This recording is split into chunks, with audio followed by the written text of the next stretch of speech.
Oh my God, that's bright. I was trying to light it better, and I'm just like, deer in the headlights. But I'll try to keep going with that. And I'm gonna have to figure out how to edit out the beginning. This is a brilliant read I threw for myself. I'm almost hesitant to pick it up, and there's always that sense of like, how will I ever get back to it? And I used to take photographs of them or write them down, and now I just sort of scoop up the cards because, you know, this was a read for me. Might well apply to you too. I hope so, because it was a great read. It's a great read. Not dissimilar to other ones I've had for you guys, you know, for us guys. Just a lot of love and on the path and all of that. So I'm going to try it again. And today, which happens to be Valentine's Day, which on some levels I think is a bunch of bullshit. I mean, it's nice to get the candy heart, and there were times in my life when I got, you know, those big candy things where you go, take a bite and put it back because it's not the one you want. It's not caramel, it's pink stuff. You know, so I've celebrated it that way, or somebody bringing me flowers, all of which is lovely. It is, it's lovely to get candy and flowers. And to, I mean, one year I got this beautiful teacup. And I remember thinking, I want a teacup every year on Valentine's Day. I think I even said that. You know, you want to make me happy, just give me a teacup with it. I never got teacups. I got more, you know, those big things with the sort of slightly stale, you know, I like 3 or 4 out of the whole box. Anyway, I don't know what that's about. But I think we're going to look at it in the sense that, you know, we all want connection. We just do. And whether it's, I mean, this specifically speaks to that kind of, you know, I love you, do you love me back? I'll send out the frilly Valentine with a Cupid. When I was a kid, it was celebrated at school, and they'd make, and this was in the lower grades, and the teacher would make the big box, handmade red construction paper with doilies of hearts all over it and Cupids and stuff, and a slot in the top where you could put your Valentines. And we actually made them as kids from a kind of kit that was sort of the equivalent of the box of candy. I mean, it was, you know, a bunch of sort of paper doilies, and you could put a, they had different, you could layer it with different, you know, the big heart, and then the doily, and then the little cartoon of the person, you know, with the beating heart. And then they'd get delivered, and some people would get 15 Valentines, and some people would get 3 or 4. I mean, it was a little bit, a little tricky in that, you know, everybody was waiting for their Valentines. And I remember, and I was intrigued by the box. I was sort of, you know, I loved making them because you had to paste them with that. We used to have little paste pots, you know, where you'd pull out the wand and sort of, you know, paint it on the doily. If you put on too much, it would bubble up. I mean, I was fascinated by the whole thing because I was given the materials to construct Valentines. And I remember I'd do the whole class with one. And then, you know, people I was loved a little more would get 2 or 3. And I remember one year when I actually had a crush for the first time, that crushing feeling on somebody. And, you know, I remember his name. I mean, when we had a class reunion 50 years later, more than that, you know, like almost 60 years later, because this was in like 3rd grade or something. the kid I got like many, many Valentines for. I mean, an embarrassing amount.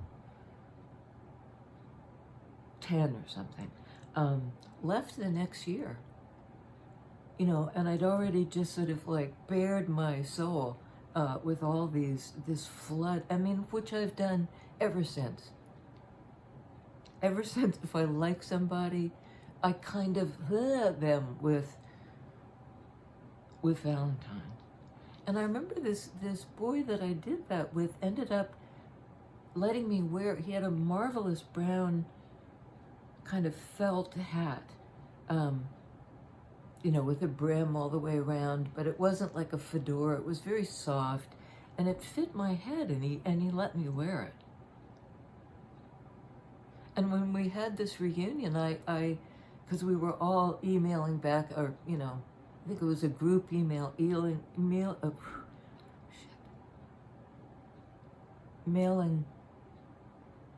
you know, touching base with each other in this group setting. But you had everybody's email, so I emailed this guy and said, I flooded your box with Valentines. You let me wear your hat. I mean, like I've never, you know, you were kind of my first crush. And he wrote back and said, I don't want you to remember that. You know, I wish I did. And I wish I'd stayed in that school. And that we could have, you know, who knows what would have happened. Third grade probably would have faded away. But 50 years later, I remember that. And I think that's significant, that there are just connections that maybe never come to fruition. Never do. It's a kind of uncompleted connection that even involves some heartache. Because I miss this guy. I remember his name. I remember his brown hat. I remember how it felt wearing it. So this might speak to that on Valentine's Day. And you know, I recognize some kind of, there's my cat in the background. I forgot to usually block the background. She likes the reading. She's a little pissed off at me because I was working on the computer and I was asking her to move and kind of like, get out of my way. I'm trying to concentrate here and you're, anyways, so we had a tiff and she's kind of pissed off, lying where she wanted to lie. Maybe there's something in that. So I'm going to ask about, like I don't usually go in with the intent, well, maybe once or twice I've said, who's the person you're thinking about? This time, I want us to look at those kind of incomplete or, you know, connections where we knew it was there, we loved the guy in the brown hat, we sent out unabashedly, at least I did, like I just love bombed him, I guess is the word they use today. I couldn't hold it back. I just did. And everything in me said, as I was pasting these things together, I have no problem letting him know, although it's all anonymous. See, I've forgotten that part. You know, you don't know who's sending you the Valentines. I don't know how that's significant. But I think this speaks to those connections where we put it out there. I guess in an anonymous sort of way, but just open-hearted. Like, I'm out there, you don't even know who I am, but I love you in some way. I love you. And then 50 years, 60 years goes by, and you get to actually talk to the person and say, it's not anonymous. You know, I'm an old lady, or, you know, old lady.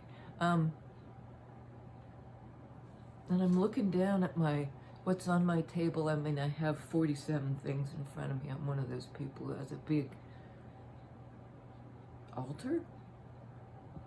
And before I did cards, and independent of doing cards, this is an amethyst heart.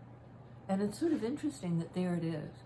I mean, I have a billion things that could be on this table. And this is the one I looked down that caught my eye. No, it's still there. It's still there. So let's look at that. First card out. The death card, transformation. And an ending. You know, I thought it might be 2 of Cups or, 10 of Cups or 2, lovers or something like that. But it's this kind of mystery person too. You see you look into their hoodie and you see through to this bigger landscape, which happens to look like the landscape outside my window. It might not look like the landscape outside your window, but this is kind of that archetypal peek into what's there. And I always talk about portals, and I wanted to make clear, I mean, I sort of asked myself, what am I talking about? It's stepping through willingly into the next place. You know, if you think about the portals in, I don't know, it's sort of like a beam me up, Scotty energy. If you're a Trekkie fan, it's I want to go energetically to the next place, and I'm willing to kind of disassemble myself to get there, to transform, to get into this new landscape that may mark an ending to the old one. You're willingly entering this new place that's lit up, but it's not where you are now. That's portal energy. So I can't show it to you, and I've decided not to, but I did show it to you. So hold that in your head. This is about transformation or endings or new beginnings. Chariot. Another major arcana. So again, we have right out of the gate, this guy going right out of the gate. Chariot is fast-moving, forward-moving, balanced energy of getting there. You're not really dilly-dallying at that porthole. You're saying, let's go. I'm going to go through. With the hope of victory. Gallopy toward this entering into the new landscape in a balanced way. And somewhat in control, but somewhat not in control. I mean, there's a little bit of the guys sitting on top, and the horses are just booking it. And in some depictions of this card, he's holding to the reins. In this one, there's a degree of trust. Whatever this transformative entry point is, I'm going to trust it and move forward. Because the horses know where to go. And when you, I actually grew up on a horse farm, so I have, I'm speaking somewhat from experience. When you turn, you've gone out on a long trail ride, and it's been a blast. It was a good ride. It was a lot of fun, and you've broken trail in a sense. You picked a path and so forth. And when you turn around to head back, the horse knows it, and they go a little bit faster because they want to go home. They want to go home. And so do we. Do we not want to sort of end up back in the safe place? It might be kind of a different place, but it speaks somehow to, gallopy, I'm going to the place I want to be. It's a return somehow in this case. And maybe to that, energetically, we still go back in our minds to the connections that meant a lot to us. Even though we've transformed and possibly, a hell of a lot of time has passed. But we're going there. We're going for it. I'm going to hold it up for you even before I see it. Temperance. This is about divine timing. and healing. And it's the right time to charge, to go via the Chariot toward healing and balance and mixture. The Temperance card always shows, and I'm just looking to see if it does in here. It usually depicts two vessels being blended together. In this case, it's two. One looks like a world, the other, sun, moon, sorry, it's taken a while. Sun, moon, which is the blend of masculine and feminine energies, yin, yang, wholeness. It's getting whole. It's going to the healing place. That's a balance. These two energies are getting in, synergy or in sync. Tempo, temperance. This is this is sort of the beat, the heartbeat, where two things meet up. So there's a sense that, and this is sort of the angelic, see, he has wings. Wherever this place you're going is kind of, blessed by the universe, the thing that believes in union, universe, And this would imply that unification, the two horses pulling together. Temperance is balance. It's not about one energy. It's not about me flooding the Valentine box. I don't even remember how many I got back or from who. It was anonymous. But this would suggest both people investing in a balanced, healing way. The two horses, the Chariot, in a balanced, healing way. They're coming together. And it would imply both energies stepping through at the same time, in this balanced, forward-moving way, and at the right time. That's a big meaning of temperance. This is the right time. This is the time for this transformation, that Death card. And some healing, Four of Swords, has transpired. Whatever you've been doing in that time, maybe apart, or before you entered, before you transformed into this new forward-moving,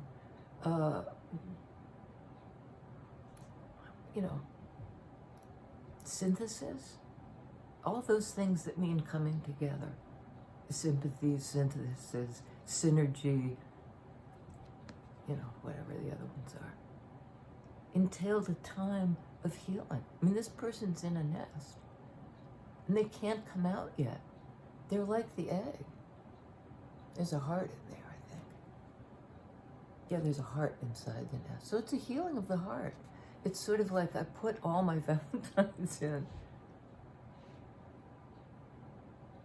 to gestate this thing, for it to be born. And it couldn't be born before. Now's the time. Now's the time for this transformation. You're healed, basically. I think this is an invitation to come out of the nest, which you can see is sort of, you're still boxed in a little bit by ideas, by the sword energy, which is your thoughts, your beliefs, things that have hurt you, that required a healing. But this Four of Swords also suggest, it isn't, sorry, my glasses are like lighting up. Maybe I can take them off. They're my eyeballs, circles and all. It's very early in the morning, which it usually is when I read the kind of before the real day is pick me up and pull me wherever. And that's that same kind of thing. I just need a minute. I need a minute to kind of get clear of whatever this is. I'm still healing, but give me a minute, because the thing I'm gestating is ready to be born. It ought to be Easter, as well. I mean, and I'm just looking down at this other deck on the table that, I picked up two. Okay. It's a Temperance again, and Wheel of Fortune. Another card that speaks to, sorry, this light is so bright, it's almost impossible to see. But I see it. And this is a card of stepping through the, another kind of portal card. And this is some aspect of your destiny. I often use the image of, if you've ever been tried to enter a place with a revolving door, you have to have the way in, the timing to get inside that bugger, and then you go round and round until you get to the place where you can get out and get in. Go where you're going. And this is that alignment. It's divine timing. You're stepping into a destiny. Everything had to line up. You're ready. The other side's ready to receive you. There is this time where you can, talk about portal, where you can get from here to there. And the universe says, yeah, now. You don't want to wait. If you don't get out, which I've done before, you have to go round and round till it opens up again. It doesn't stay open forever. You'll get back to it in another round. It almost looks like a roulette wheel, too. The thing spins and spins and spins, and then it lands somewhere. And this would suggest this is your destiny. There's a place. There's a time, there's a slot, there's an opening. And this would suggest, take it, you've been healed. That egg is gonna crack and you're gonna leave the nest. I mean, it's sort of like a duh analogy, but it seems fitting with all of this. You've gestated. You're ready to go. Ready to go. And the universe, the thing that connects us, supports this. Says now, go for it, quickly, Chariot, because you've healed. This card also represents like a brief, a limited respite, a brief respite from which you return into the world. You get on the edge of that nest and you jump for it because it's time. You've transformed. And I'm sorry if I'm belaboring this, but again, out of the 5 cards I've drawn, 4 are major arcana. 4 are deep energy cards. This one is about in real time, kind of. And not that much time. Sword energy is very fast. This could be 4 days. It's not a long time. Because mentally, that's what it's about. You've healed from some kind of mental, the previous card would be 3 of Swords, which is heartbreak. You didn't get the Valentine back. He left the school, whatever it was. Inflicted a kind of loss. Doesn't matter if it's a 3rd grade loss, because we remember this stuff and we carry it forward.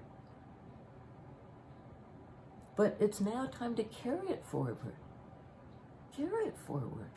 Chariot, death, temperance, Wheel of Fortune. All about carrying it forward. And this is, I love it when tarot does that. This is 5 of Swords. The next card after 4 of Swords. After that healing, after that gestation, and look at this guy. He's in a state of confusion, his head hurts. All these birds, these messengers, if you want to look at it that way, because are trying to give him a message. And it's almost like, there's so much static in my head. Ready? Really? And it's like the messengers, it seems to me, are saying, yes, you're ready to fly.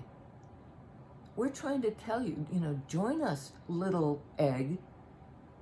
And this person's sort of like, what am I hearing? What are they telling me? I'm ready? It hurts my head to even think about it. Well, part of the reason is you don't think your way through that transformation, through that, big energy transformation, big energy forward movement, big energy of healing, of Wheel of Fortune. And it's like, I don't know. I can't really hear it.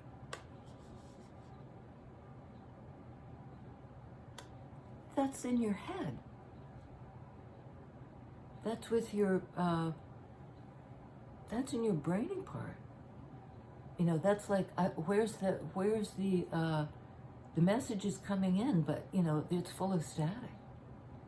And it may be because this message doesn't come through your, the part of you that thinks and says, I'm hurt.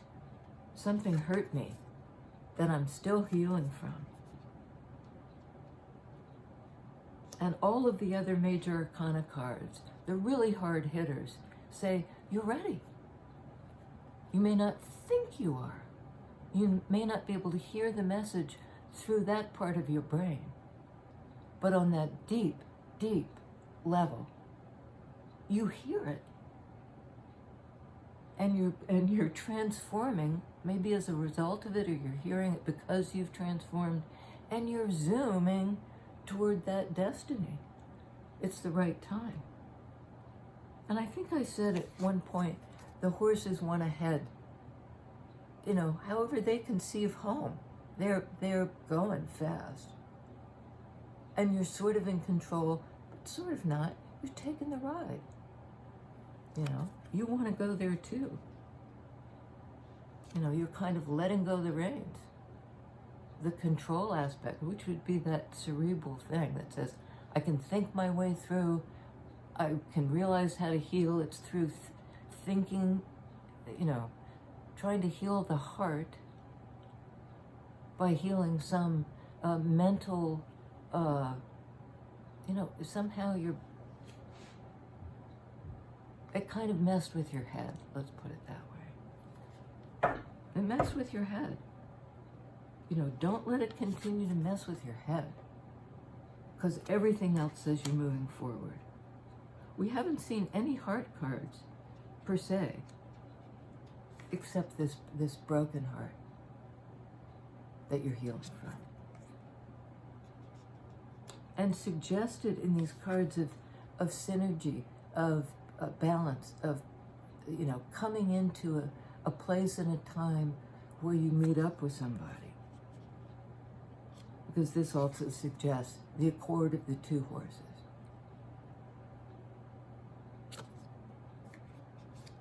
So I'm going to pull, oh, for goodness sakes.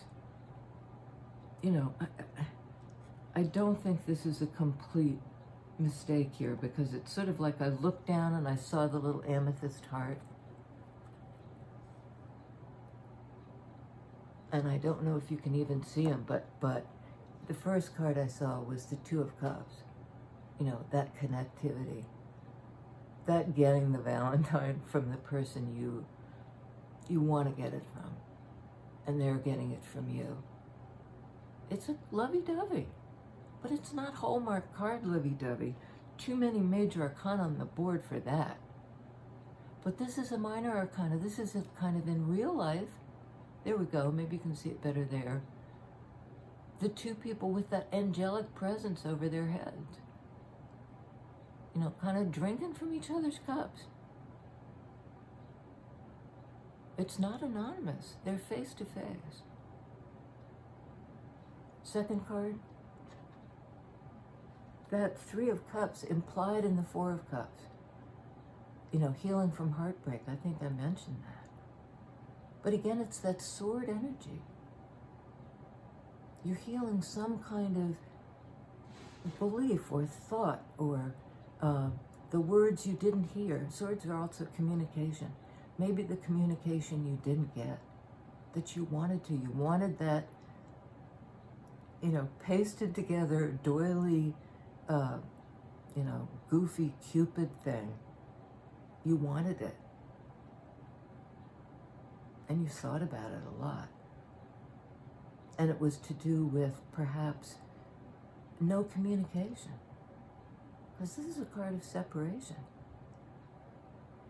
And in sword energy, which is that I want communication, clarity, clear understanding. Well, I think you're getting it. I mean, we can end it right there. Oh, good grief. I mean, I'm sorry, but gotta pick that one.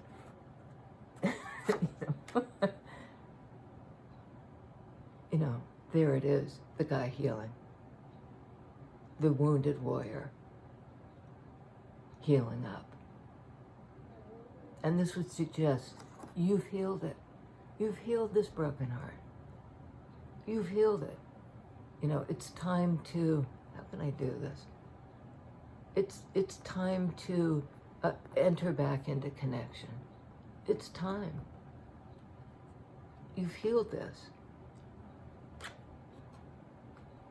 You've healed this. So go for it. And the universe supports it. And both of you are already in this kind of universe.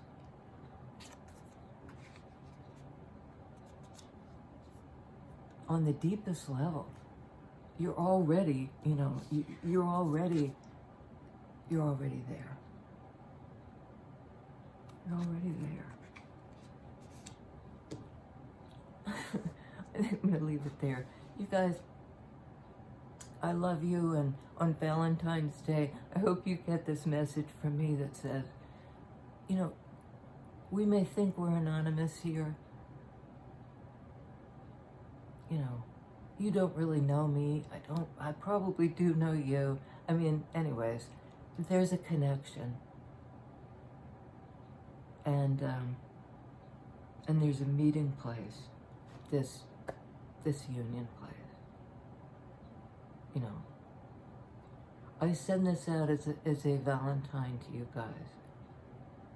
It's pasted together fairly obviously sometimes from the little paper doily with the paste pot. But I'm sending it. I'm putting it in the box, and here it goes. Love you guys.